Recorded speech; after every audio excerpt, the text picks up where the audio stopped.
ছিল এক জেলে। তো একদিন হঠাৎ করে জেলে মাছ ধরতে গিয়ে একটি পাথরের টুকরা পেল। তো জেলেটা বুঝতে পারেনি। তো জেলেটা হচ্ছে পাথরের টুকরাটা একটা দোকানিকে দিয়ে বলল যে এটা নাও। পরে দোকানি নিয়ে তাকে 50 টাকা দিয়ে দিল। তো বেশ ভালো খুশি। তারপর দোকানি রেখে দিছে। তো একজন স্বর্ণকার আসলো, এসে তারপর সেই পাথরটা দেখে বলতেছে সেই পাথরটা উম, কোথায় পেলে। তারপর হচ্ছে সে বলতেছে তো যে হচ্ছে আহ, এই পাথরটা এরকম একজন গেলে দিয়ে গেছে। বললো এই পাথরটা দিয়ে দাও।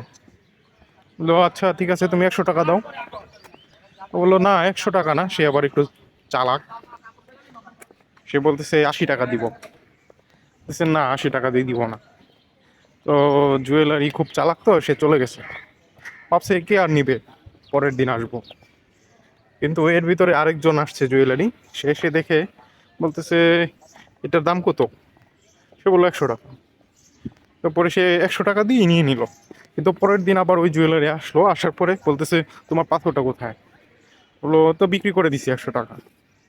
তো জুয়েলারি তখন বলতেছে যে তুমি তো আসলে বোকা, ওটা তো ছিল আসলে অনেক দামি, ওটা ছিল ডায়মন্ড।